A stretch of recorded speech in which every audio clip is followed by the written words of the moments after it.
I dreamed a dream in time gone by, when hope was high and life worth living. I think you really get involved in the story. I mean, of course, it began as a novel, Victor Hugo's novel, so there is a storyline, a really strong storyline that's put to beautiful music, but still, there is a story there. The world is waking. Drink from the pool, how clean the taste. Never forget the years, the waste. We can tell from the audiences that are attending, you know, they immediately hook on to Valjean's story and how he's pursued by Javert. So there's, you know, there's forces of good and evil, as it were. Him carrying on and somebody always pursuing him, trying to bring him to justice. And then there's the people of Paris during this time. You know, when you sit in the Stanley, you forget about the spectacle, because it isn't about spectacle. It is about that story. It's about the way it's been brought to life through music and the wonderful actors, singers who are creating these characters. To bring them in line. I was very happy to find that it was going to be in this intimate space, because then it becomes about the story and about storytelling. And I think that the audience is going to be thrown into this. Like, there's no way they cannot be drawn into this story. And so it's going to be about the story, and it's going to be about the characters. And they're really going to listen. I love the simplicity of what we're doing, and we have a great group of storytellers to help bring the story across. See the people rise. Damn their warnings, damn their lies. It'll be fun for the audience to see. I was up in the balcony the other day, and it's great because I could still see the white in people's eyes, you know?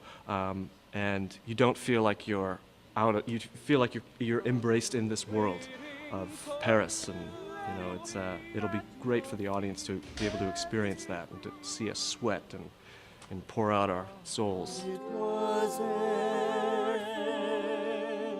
dream. When I saw Les Mis, I was squinting, you know, to see the little Eponine in the middle when she's singing her solo. And I think what's so great about this is you can see, facial expressions. You can see the sweat running down someone's face, or a tear, or anything like that. So there's 24 people in the cast. Each person has at least 5 costumes, I'd say. So you're looking at 125 costumes right off the bat. And because we're 24 people as opposed to a 40, 50 person cast, there are a lot of quick changes. There are a lot of lead actors that are playing smaller parts at the beginning of the show just to fill in the cast. So you kind of have to be making, not just physically changing the costume, but physically changing the appearance of every single person. The other challenge in the show is all of the miserables, the really poor people, because we have to take these beautiful clothes and break them down. So we've spent all this time making something perfect, and then we take it and break it down with paints and ripping it and cutting it up with you know, anything that we can get our hands on. When Ted Roberts, the set designer, and myself, and Marcia Sibthorpe, who's done beautiful lighting, when we started to talk about the show, we had the image of viaducts or arches, and we pursued that. And when I went to Paris, I took tons of pictures and discovered that not only are there arches, the curve, the sense of curve is everywhere. It's in doorways, it's under bridges, it's where you turn a corner and suddenly there's another curve. And so that just seemed to be a wonderful way to begin, using that as an idea that would allow for different heights, allow for people to be above, because there's a song when they arrive in Paris, and it's called Look Down, you know, look down on the poor people, that the aristocracy is always looking down on you know, the citizens of the world, which of course leads to why they want to mount the barricade.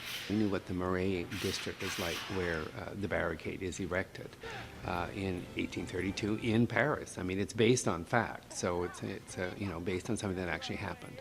And the narrow streets and the rubble that went into, you know, people carting their furniture to create this barricade. And so so from there the design sprang, and I think it's a beautiful design. Yeah.